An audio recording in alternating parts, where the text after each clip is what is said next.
Good morning, John. VidCon is next week, so I'm super stressed out and not really able to concentrate on anything in particular. The nice thing, though, is that now I'm old, and so I understand that this is happening, and I know the solution. Very weird animals. Luckily, the internet is almost as good at sharing weird animals as it is at sharing celebrity drama and reality-destroying rage lies. I realized this recently while on Twitter, and seeing this very good water anole. It looks silvery because it has a thin bubble that clings to its super hydrophobic skin. That bubble has oxygen diffusing into it, and then it exhales into the bubble and inhales newly oxygenated air, thus allowing it to stay underwater for more than 15 minutes. So John, I'm gonna start every once in a while sharing with you a bizarre beast of some sort to ease my own mind and maybe make us all feel better about our lives on this beautiful danger ball. So let's start out with one of my faves, the mola mola, or the ocean sunfish. I love this fish so much. You may recognize them from this video. That thing is big, Jay. What is that thing? It looks hurt. Or this video game. We actually found the golden turtle!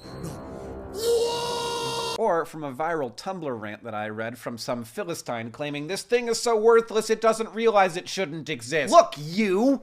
That's not how this works. The various species of sunfish are successful, and you know how I know that? Because they were doing just fine before we started accidentally ripping them out of the ocean with the rest of our fish catch and throwing a bunch of indigestible trash that looks exactly like their favorite food into the ocean. Yeah, they eat jellyfish, which is also the favorite food of a lot of sea turtles, which made me think if there's some convergent evolution going on here, because when you turn a mola mola on its side, it kind of has a very similar swimming style to a sea turtle. Almost as if there's a good reason for this ridiculous shape. And yes, I recognize that they look dumb. In Taiwan, they call them the fish that looks like a toppled car, and the Polish name for them is basically just a head, which I see it. But just because it looks funny doesn't mean it's not a good fish, Bront. They are the biggest of the bony fishes, and they get very, very big, up to about 1,000 kilograms. Up until recently, we actually assumed from their lack of swim bladders and their very weird fins that they were themselves a kind of plankton, that they would just go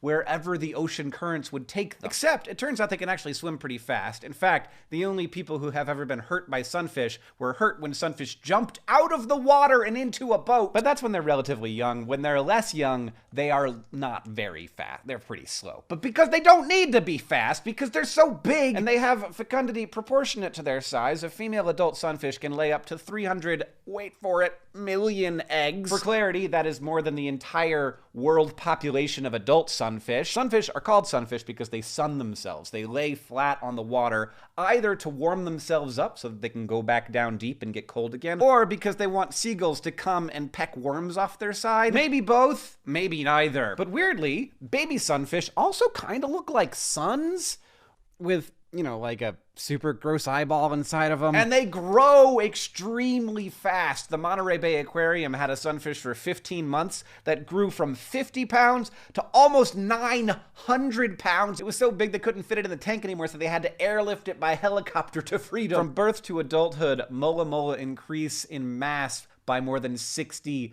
million times. And John, their skeletons look like very dangerous spaceships. Yeah, I get it. Other animals are cute and fuzzy and they look like they're smiling at you. And mola mola have their big terrified eyes locked into a bumpy head and can't fully close their mouths and have huge amounts of parasites both in and around them. But we have no idea what's going on in that big dopey head body, and I just want all of the mola mola in the world to know I love you. You're doing great. Keep being lumpy and magnificent. John, I'll see you on Tuesday.